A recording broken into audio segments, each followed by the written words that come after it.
مرحبا بالعائلات. لو من الممكن أن يذهب كلكم إلى المكان الذي تحصلون فيه على ترجمة.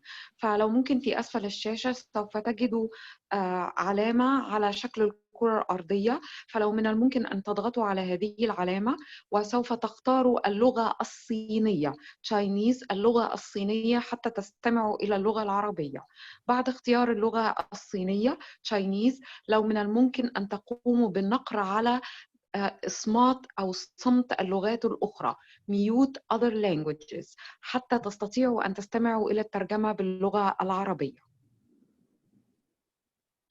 Thank you, Ms. Heba, and thank you, Ali, for providing interpretation services this afternoon for our Arabic-speaking communities.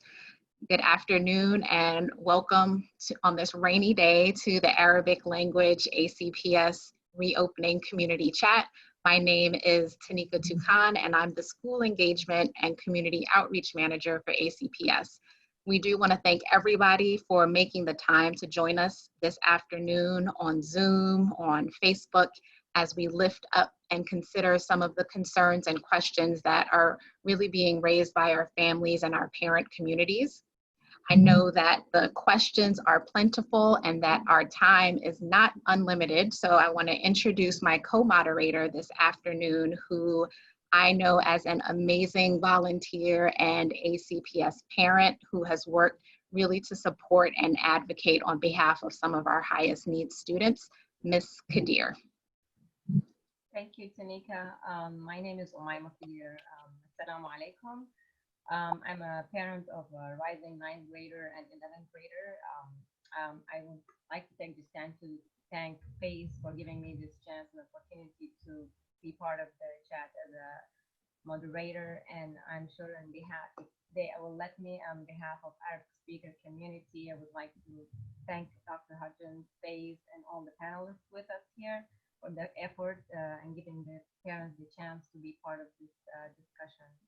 As well, I'm grateful for those who took the time to submit their question in advance and to attend this Zoom session and voice their concerns for this potential solution for reopening. This chat should be for 60 minutes, and we will have as many questions as possible under the Q&A, and we'll be getting questions as well from Facebook. At this point, I would like to introduce Dr. Hudgens. If you can say some words, please, few words. Thank you, and assalamu alaikum to all of our Arabic speaking families. I just want to say thank you all for taking the time out of this very dreary day, because I know you all can hear that storm outside or probably see it if you're looking out of your window. But this is a very important topic that we are talking about, which is reopening our schools. And I think it's probably one of the most challenging decisions and most complicated decisions that I've ever had to make as a superintendent. And I know my superintendent colleagues share the stress and anxiety that comes along with this. But one thing that we want you to know is that the safety and the health of our students as well as our staff members will continue to be a top priority for any decision that we make. And I hope that today you will learn more about our work to reopen our schools, and that we'll be able to answer the questions that you may have in regards to your family, or if there are any staff members who are on this call as well in regards to any of our staff concerns. So thank you for this opportunity, and thank you all for co-facilitating this wonderful event.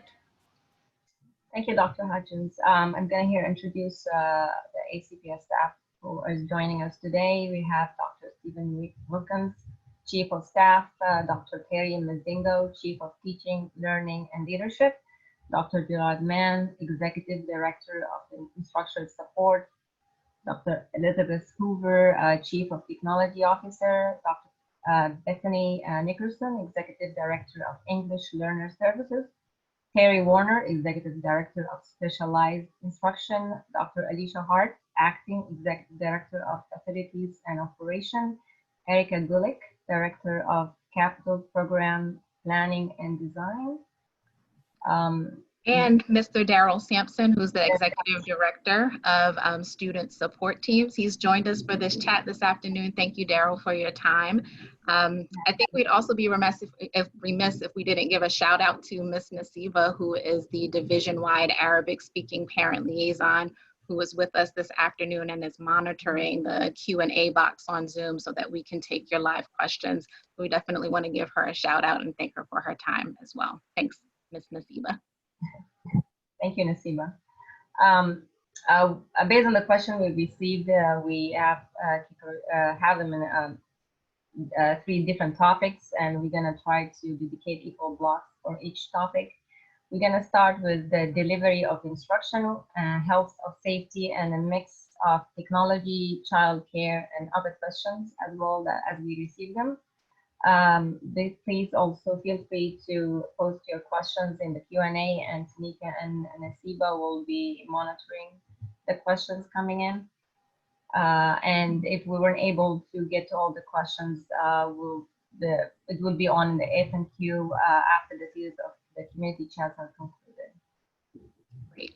So we do also want you to know that 2 weeks ago, we were asking families to share their preferences for instructional models and all the key considerations by completing a reopening survey. And we learned a lot from that survey, namely that our students' physical health and safety is the top factor in decision-making for families. And that at the time, 40% of parents preferred a fully virtual model, while 60% preferred a hybrid model with a mix of virtual and in-school learning.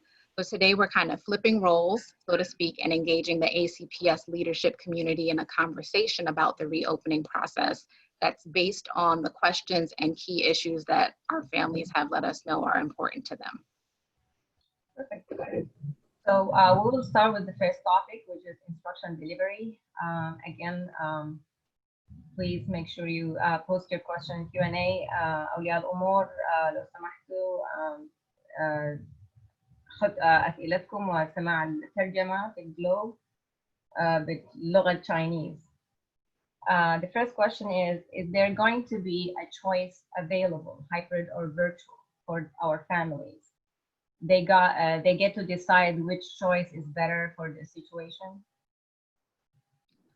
So I'm glad we're starting with this question about parent choice, because we've heard that raised across communities.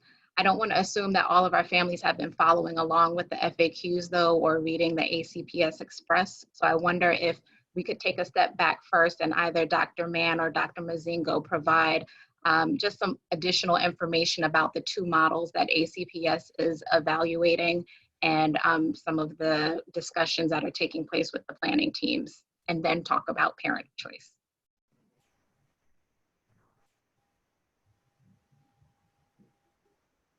So, Dr. Mann, would you like to begin on the models? And I have some feedback I'd like to add also. Sure. Good evening, everyone. We are, as a cross-functional planning team and a smaller subgroup, looking at a hybrid model where students could go to school 2 consecutive days in a row and then have 2 consecutive days at home. And this schedule is called AABB. And the one consistent thing in either model that I'll describe, students would be at home on Mondays. This would be a planning day for staff to plan. And then there's also an option that we're exploring where there'd be a group of students that we're calling Group C in a hybrid model that could conceivably come into the building 5 days a week. And these would be our special populations identified, either a student with disability, English learner, or a tier 2 or 3 student. So these are still in discussions and being tested to see if they're feasible. And then we're also exploring, similar to AABB, is AB, where students would, in the group A or B, have in-person instruction at school every other day. Again, Monday being a planning day. And then in a virtual schedule, this where we're exploring if there would be blocks of time. Monday again being a planning day, but students could have blocks of instructional time live or synchronous, and then asynchronous time where they would be doing independent work And then also lessons in either model would be recorded, so families could access the lesson or the part where the teacher is doing instruction at a later point. Dr. Mazingo? Yes, and thank you. Good afternoon, everyone. And what we would also like for our families to know, particularly in response to this question, is no decision has been made yet. As Dr. Mann indicated, we are still in the midst of getting feedback and studying these two models, whether it's like you said, an in-person model or distance learning model, but no decisions have been made yet. What we do want to convey to our families is this: regardless of the model, we are going to make sure that students still get the best instruction. I think that was one of the questions. So we want to make sure that they still get the best instruction. And what that also means is that there would be some time for live instruction provided by the teacher. There would be time for pre-recorded lessons. We also have different types of educational software that we would make available. And lastly, we still will work with many of our teachers in using our television program to make sure that we provide instructional activities for our students. But again, no decision has been made as of yet. And August the 7th is when we will present information to the Board of Education. Or any other panelists would like to answer? So just to follow up, this would be enough instruction if they went for hybrid or virtual? They will have the same instruction as they get like a regular in-person?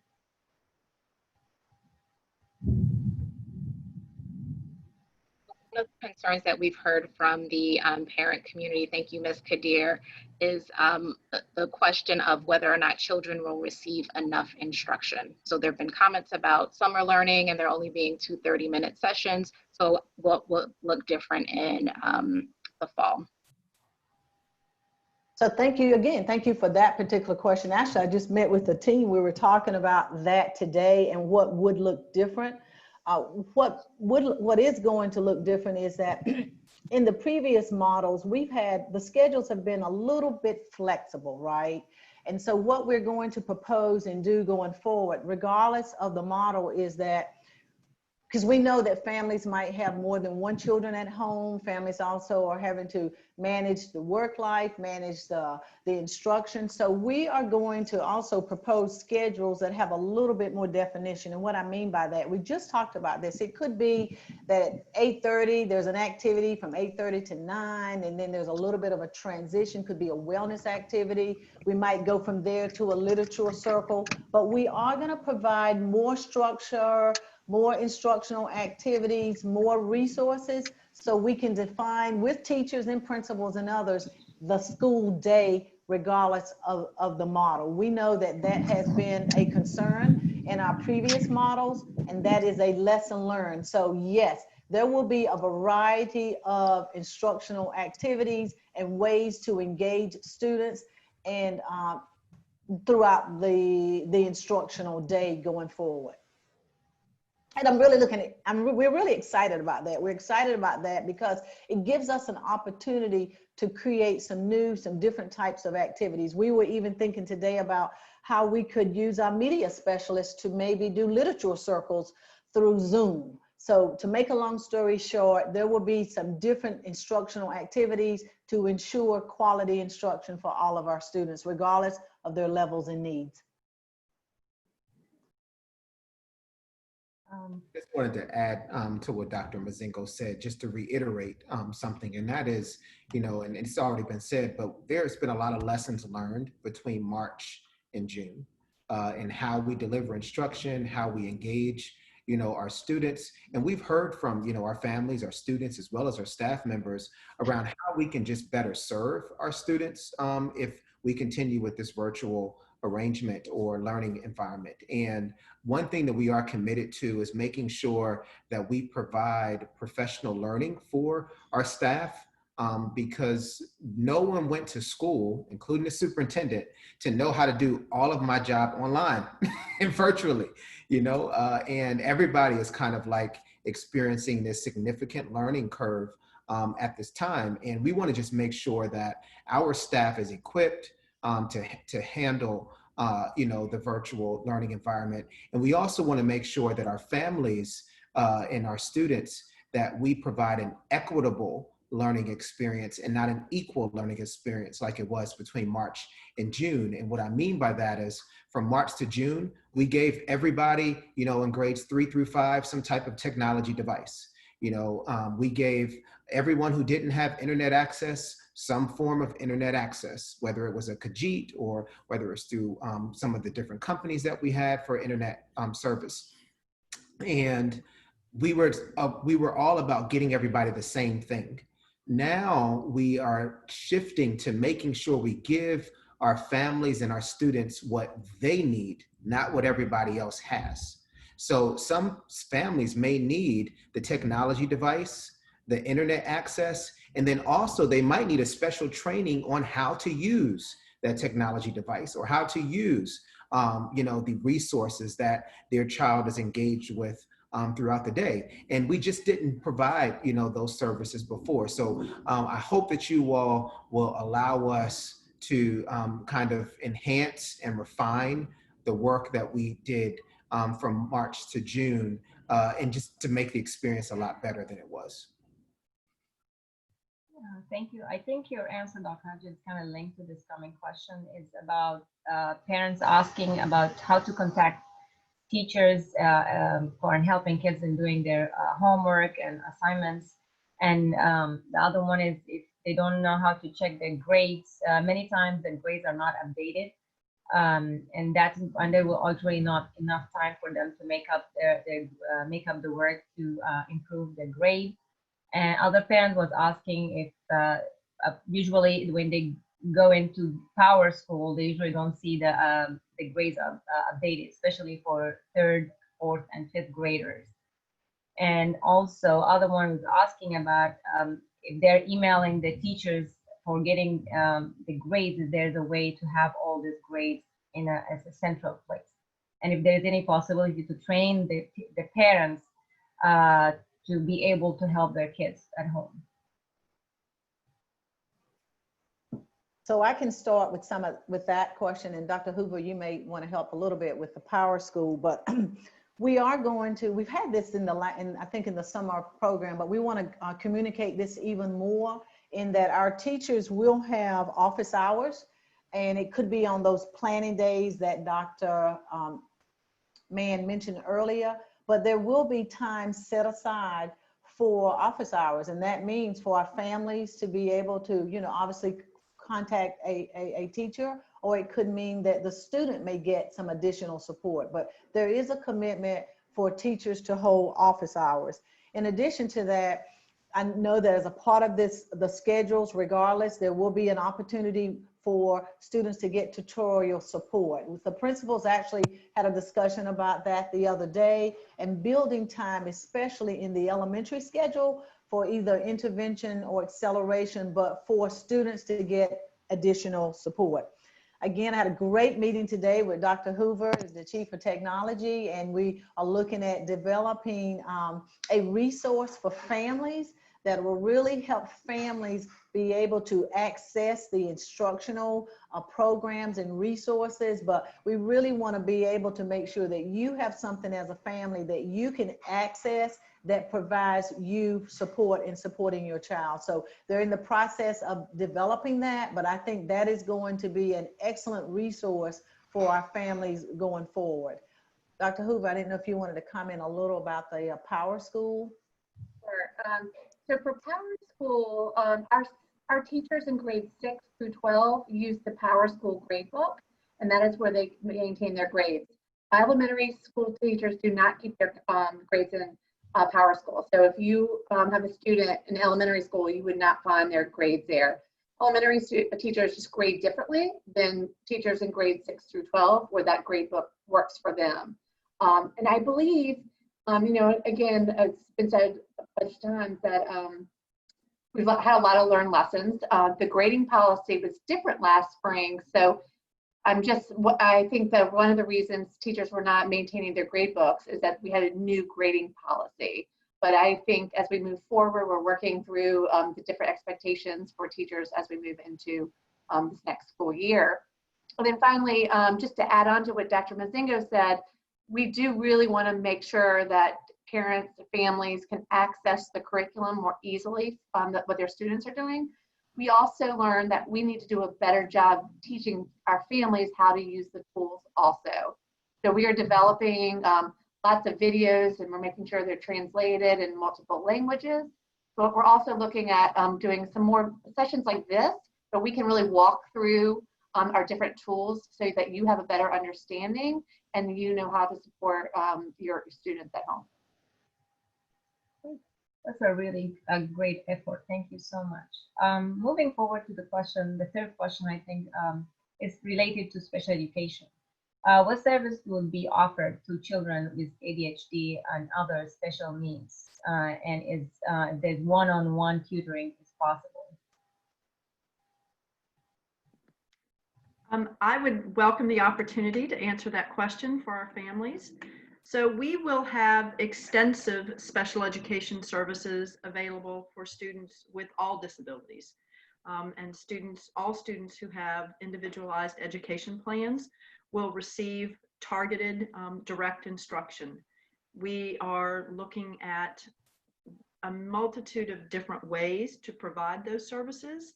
And so we will have many different options to address students' academic needs.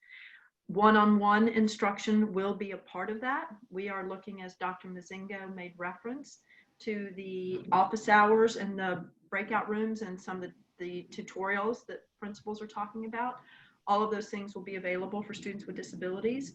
We will be looking at small group activities. We will be looking at individual activities. We will be looking at support with paraprofessionals and significant work to address students' learning needs.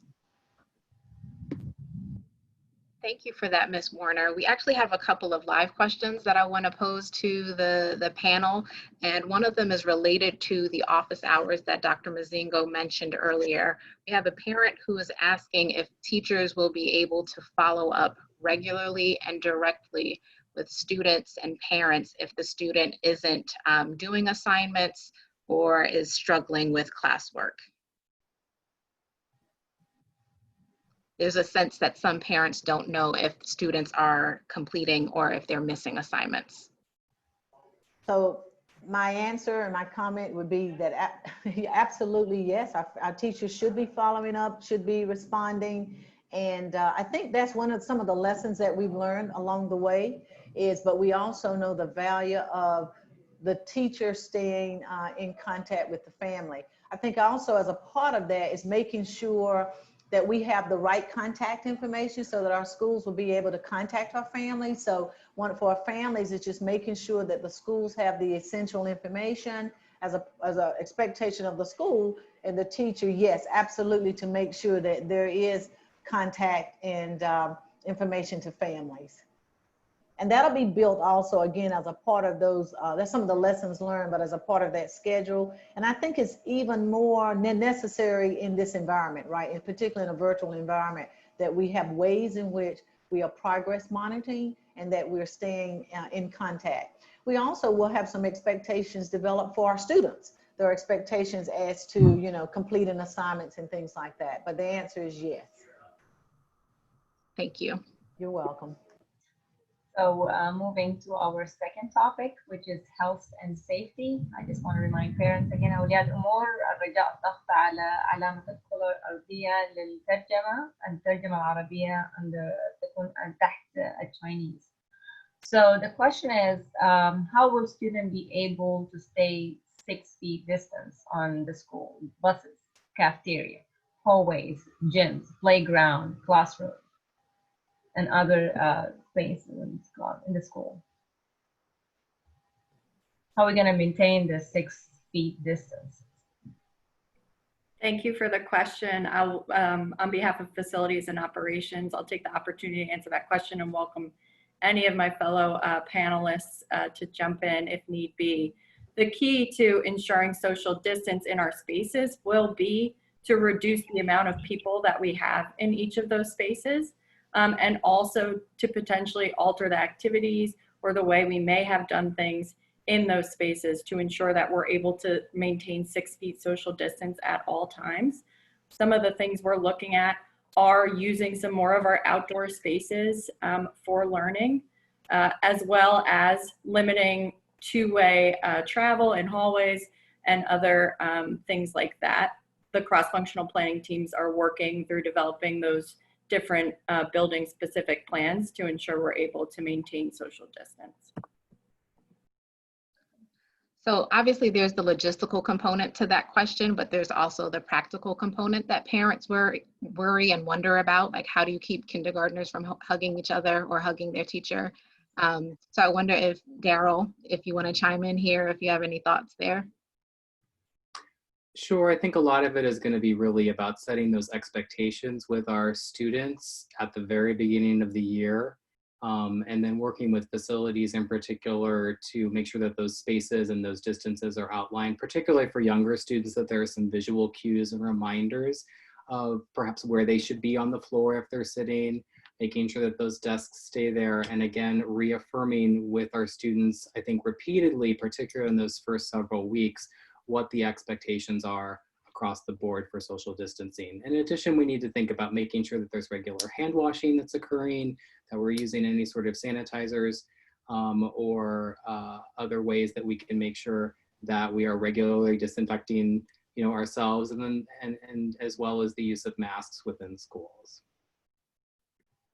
Tanika, if you don't mind, if I could add on to that in terms of the students with disabilities, we recognize that we have some students with very significant disabilities that will not be able to manage the masks and some of the social distancing and things of that nature, that will need close proximity instruction. And we are going to ensure that we create very safe environments for those students and ensure that all the staff that work with them have very extensive PPEs, that personal protection equipment, so that they make the area very safe for the students as well.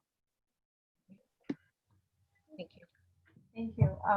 Moving on, we have a question here regarding if a student or a teacher got sick, and will the whole school, entire classroom go in quarantine for 14 days? For example, if we have the art teacher who will, or the, special electives like music, the gym, the art teacher, if they're gonna have multiple classes going in and out, if one of them got sick, we'll quarantine the whole school, or how are we going to, take this under consideration? How this is going to work? I'm happy to pick that one up for a second. I think, so there's a couple of things within that question. I think first of all, if at any point we have someone within a building that has symptoms or is diagnosed, we're going to be contacting the Alexandria City Health Department to get their guidance. They've been working on this for months now. And so they'll help work with us to determine what the potential exposure was within that school, within that classroom. I think one of the things that we're talking about as we develop these schedules, and again, working with facilities, is trying to really have students be contained within a single space so that if we perhaps had a potential exposure, even with one classroom, we would only be looking at that classroom, and we wouldn't necessarily have to close off a whole building. The other thing when we talk about exposures is we're really talking about sustained contact with somebody without the use of PPE, for longer than 15 minutes. And it may be that we have someone in the building, but who was never ever in any contact with anyone else. They may have been someone in there that was after hours. Just because there is a case within that building doesn't then necessarily mean that we have to shut down the whole school. We may just need to do some very targeted cleaning. So it's really going to be very case specific as to what the process might be if we find out we have a potential case or exposure within a building. We are going to pause very briefly while our interpreters switch channels. We need to do a quick swap, so if you'll bear with us for one moment.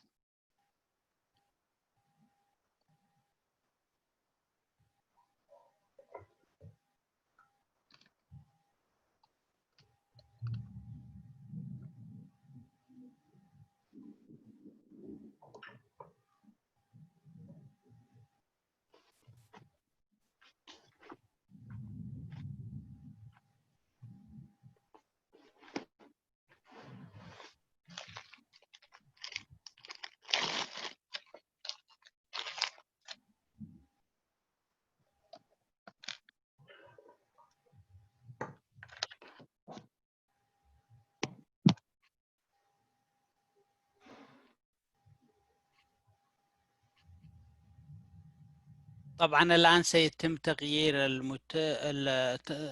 المترجم من أجل الراحة للمترجم الحالي.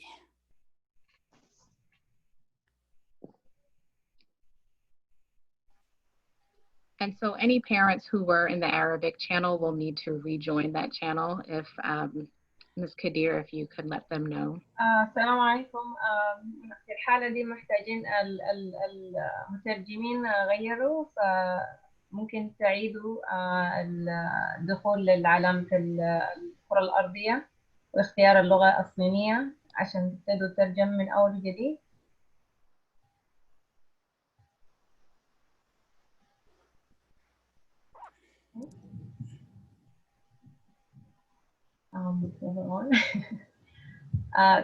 Our question, the third question in this category is talking about the PPE. PPE going to be provided to students and staff. And what would happen if a staff or a student refused to wear masks or any PPE if it was required? What would happen in the situation?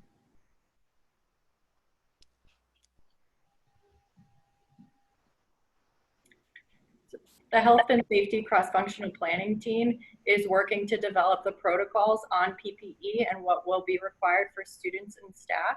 And that will include how we will ensure that we are able to enforce that. We do know that we'll have some staff and students who may medically not be able to wear masks for a prolonged period of time. And I know that the Health and Safety Cross-Functional Planning Team is working through those different challenges. Mr. Sampson, if you have anything to add. No, that's absolutely correct. We're working on that in our groups. So before we go into our second topic, the third topic, Tanika, if there's any questions? There are several live questions that have come in. And Erica, I think we're batting this one back to you. Families are asking how, if we return to a hybrid model, would we handle drop-off and pickup of students? So that's a great question, and one that we are working with our city partners as well as our Department of People Transportation on ensuring that we'll be able to safely drop off and pick up students. We know that the bus capacity may be reduced, which may cause more parents to drive their students to school, and ensuring that we're able to safely facilitate those different traffic impacts at each of the school will be critical for us. So those are, hopefully that answers the question, but those are the specific things we're looking into right now, including entrances and exits, and maybe having students come in at different points of the building to ensure that they're dispersed and not all coming in at the same time. Thank you. Let's see, there is another question here, and it is around another health and safety question. Will there be enough time for symptoms to appear between sessions in a hybrid model?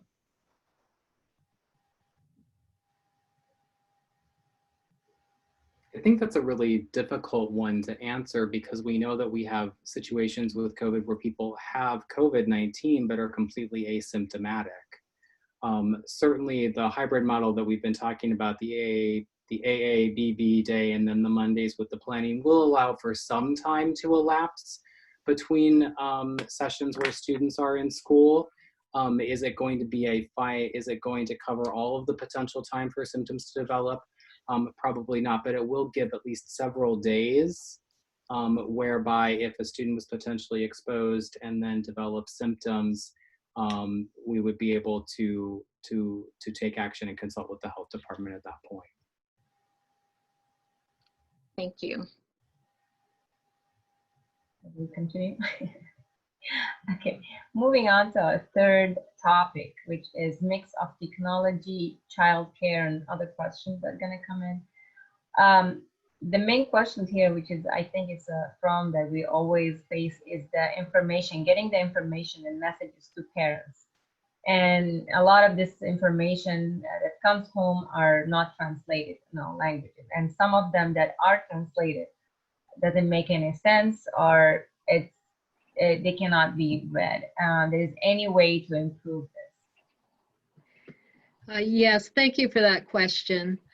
ACPS develops its materials, information, and the website in English, and then translates the information into Spanish, Arabic, and Amharic for families. In addition to using the language line, we use professional translators and interpreters when translating materials and when conducting interpretation during meetings and events, where we connect with our families who speak a language other than English. ACPS also has a team that's dedicated to reaching families through materials and information it develops, and a team of bilingual liaisons that work with families directly to assist in navigating the school system and providing supports with individual family needs.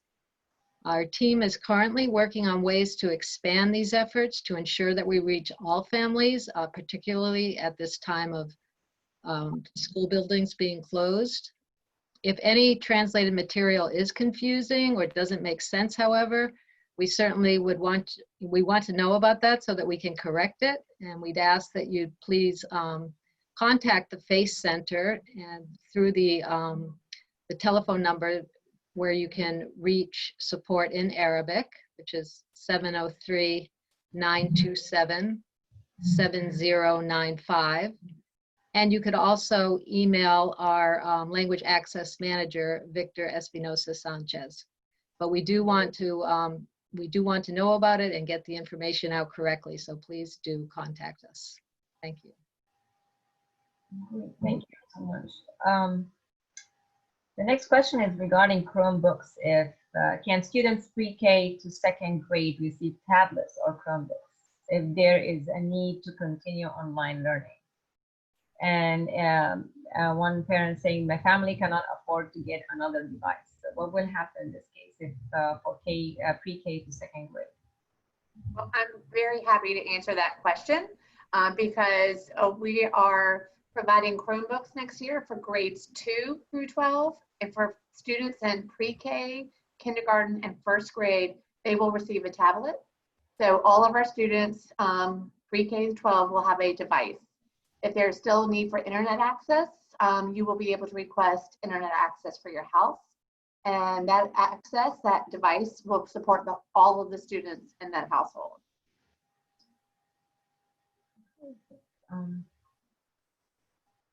So what is the plans in regarding to childcare option for ACPS parents? Is it their partnership with like other like REC, Campania Center for parents who are needing to work? What would happen for daycare and childcare services?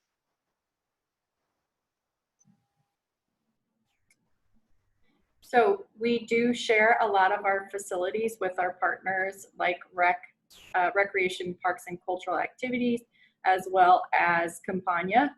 We are working with them to develop childcare options to the extent that we are able to between their facilities and ours, and that's something the cross-functional planning teams are working through. So there would be kind of some childcare services if needed.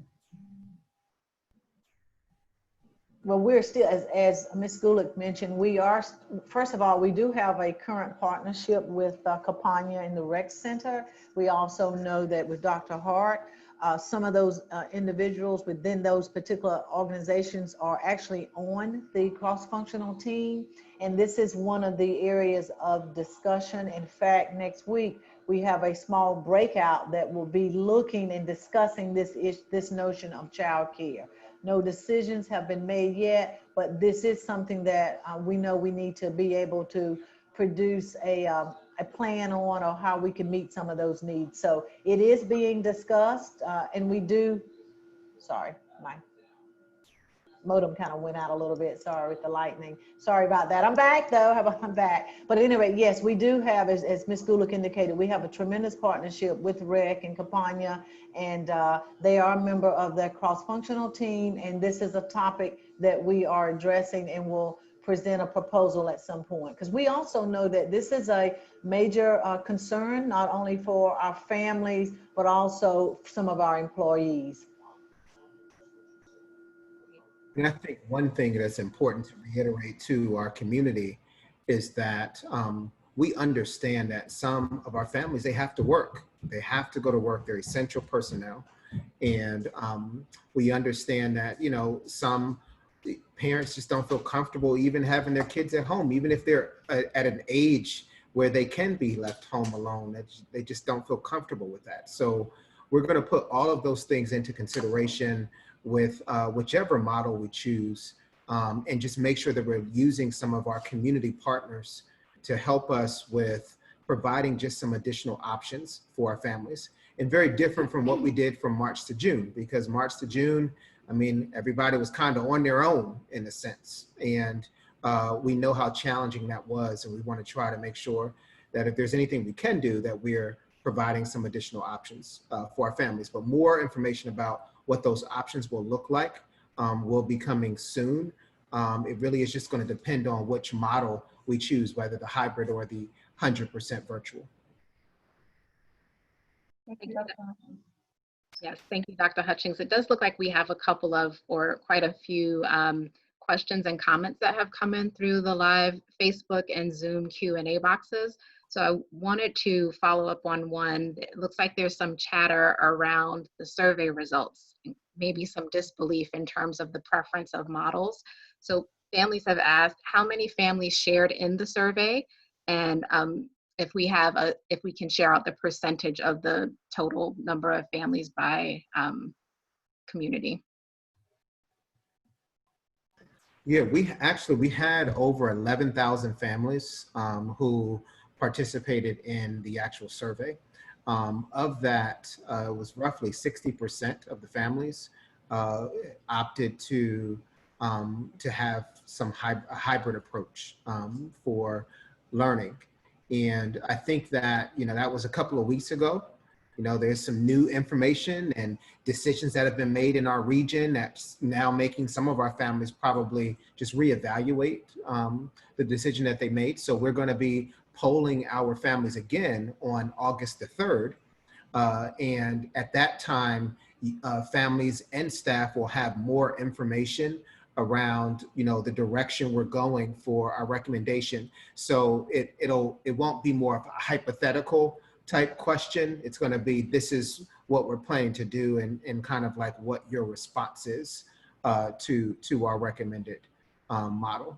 So I hope that answered it's a little over 11,000, and 60% of a little over 11,000 opted for the hybrid approach, but that was 2 weeks ago.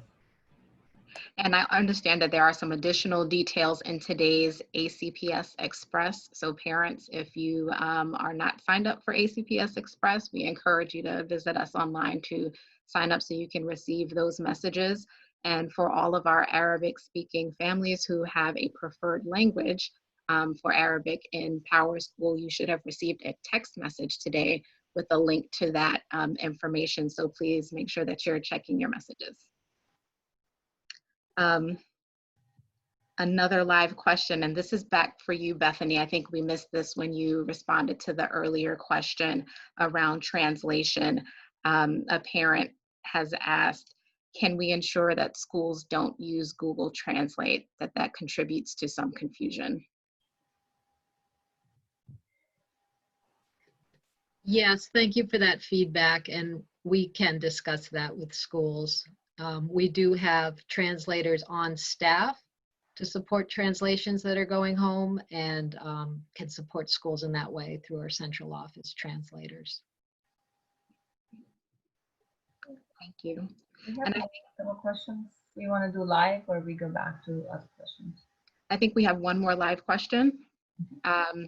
And this is around assessments. Can anyone on the panel speak to assessments, and if there will be any this fall? Yes. Yes. Yes, I was going to.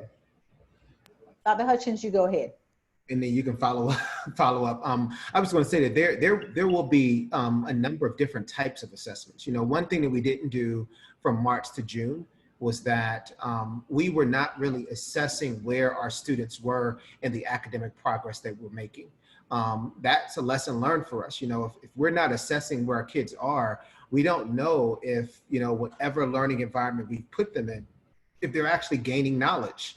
So it is going to be important for us to use assessments this fall. What those assessments look like, we are still working through with our staff to determine what the fall assessments are going to be, to help us to kind of gauge where our students are. Right now, we're looking at an assessment through NWEA. It's called MAP. Measuring Academic Progress is what MAP stands for. And it is currently an assessment we use at many of our Title I schools. This year, we're going to be using them at all of our schools in ACPS. Now, this is an assessment that is for grades 2 through 8, or is it 3 through 8? Is it 2 through 8, Dr. Mazingo? It'll be 2 through 8. Great. We're going to do 2. So the assessment is going to be for grades 2 through 8, but we still will be using other assessments like PALS and, you know, just some of the other reading assessments that we can do virtually. And we're going to be providing some professional learning with our staff as well on how to administer some of these assessments that we used to do in person. How do we administer them now in a virtual, you know, environment or a hybrid environment in the fall? Perfect. If I may, with Ms. Warner, if she, because I know that some parents didn't get to know, weren't able to join yesterday about IEPs and how that will be. If you can, so the Arabic speakers can get an answer about how IEPs will be held next year. Thank you, Ms. Kadir. I appreciate the opportunity to let them know that. There may be many parents who have not been up for the IEP process given the time of year, but we created a virtual IEP process in April.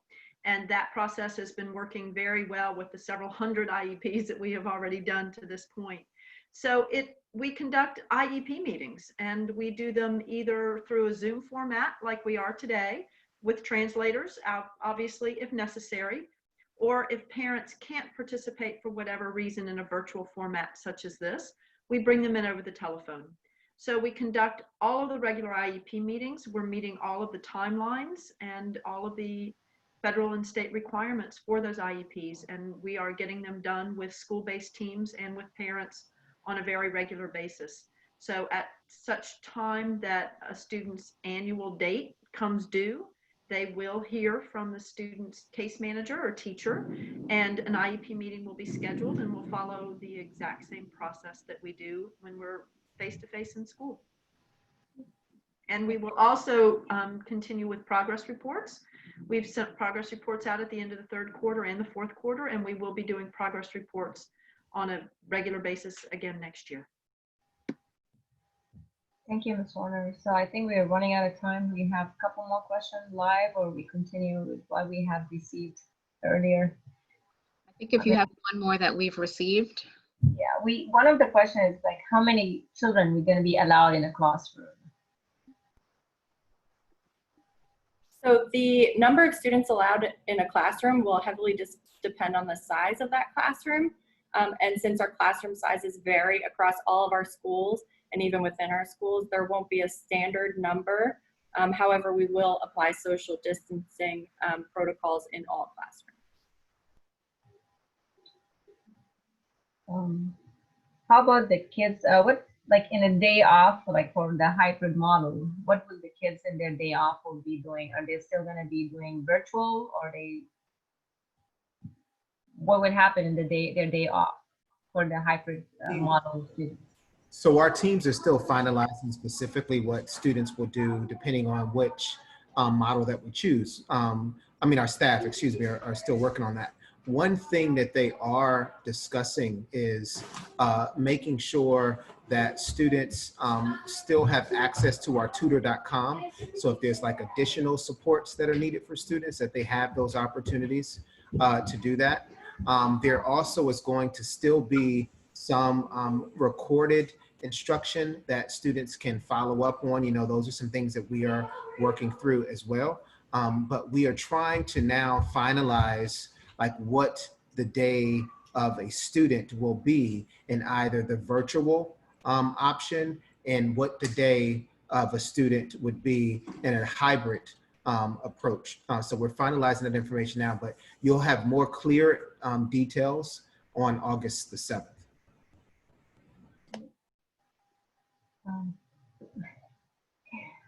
This could be a quick question. Again, it's about special education.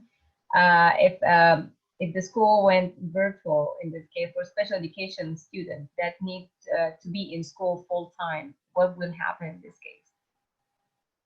The first decisions that are being made about return to school are very clearly and directly related to student and staff safety.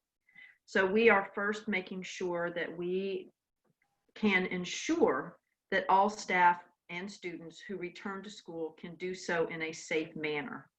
Once we can ensure that, as has been outlined by CDC guidelines and through Virginia Department of Education guidelines and our work with public health, we are then going to work through our cross-functional planning teams to make decisions about how we can safely return students to school.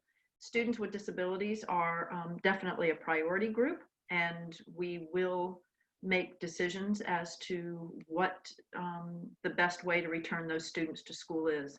As Dr. Mann discussed, we are looking at different schedules, and when he talked about the AABB, he also talked about a C group, and that C group are definitely inclusive of students with disabilities, and we are looking at a variety of ways that we might bring students back, and looking at half-day schedules and other opportunities to get them back in the building with the safe social distancing guidelines. But we also need to understand that we have some pretty significant constraints around transportation and bringing students in and out of school. So that will also have to be an aspect that's considered, as well as from an operations standpoint, if we are turning classrooms over, and I know that Ms. Gulick can talk about that we are going to have to ensure that we can have the safety and cleaning protocols in place when one group of students leaves before another group of students comes in. So know that our very first priority after safety is to ensure that we are returning students to school. Nobody wants them back more than we do, and I am working diligently with all of our teams and all of our staff to identify ways that we can bring them back, but we need to make sure that we do it in a way that's safe for everybody. Oh, great. Thank you so much. And I think we ran out of time. But any final words, Dr. Hodgins, before we wrap up? Sure. I just want to, one, thank you, Ms. Kadir, for facilitating this or assisting with facilitating this, and also Ms. Taylor Toucan for working on this as well. I do want to just thank all of our families, because I have heard several times in our community that there have been times where our Arabic speaking families feel as if we are just not reaching out to them, and that they are not being heard and they don't have a voice at the table. And this is our way of showing that, you know, we are listening, and the voices on this Zoom, they matter just like everybody else's. And we want to make sure moving forward that we are continuously providing opportunities for all of our families to have, you know, some say in our decision making. And I thank you all for being engaged in this. I also ask that you share it with your, you know, your friends or your family, some of the information that you learned about today, and know that we care about all of our families in ACPS, including you. And you do matter, and your voices matter. I will remind you to make sure that you update your cell phone numbers with any of our school registrars, so that when we send text messages and things out, that you all have that information so you can stay well informed about, you know, some of our upcoming events or information that we're trying to share out. But I really enjoyed this session. I want to thank all of our team members who are on the panel today, providing responses to all of your wonderful questions. And I look forward to hopefully seeing you all in person at some point soon. But till then, I will continue to be on Zooms and make my videos And I will serve this community to the best of my ability to ensure that every single one of your children's needs are being met every day. So thank you so much. Thank you, Dr. Hutchinson, and thank you everyone in the panel, and thank you, Taylor, for this opportunity and for reaching out for the Arabic speaker community. That's really a big opportunity for everyone. Thank you so much. Pleasure. Just one final closing reminder that if we weren't able to get to any of your questions that were submitted in the chat box or on Facebook, we will be posting responses to that on the ACPS at Home website in the coming weeks. And as per the slide that's now on the screen, we do want to encourage you again to sign up for ACPS Express or visit the ACPS at Home website so that you're aware of all of the quick updates that are happening throughout this planning process. So thank you all again for your participation and have a great evening. Thank you. Thank you so much.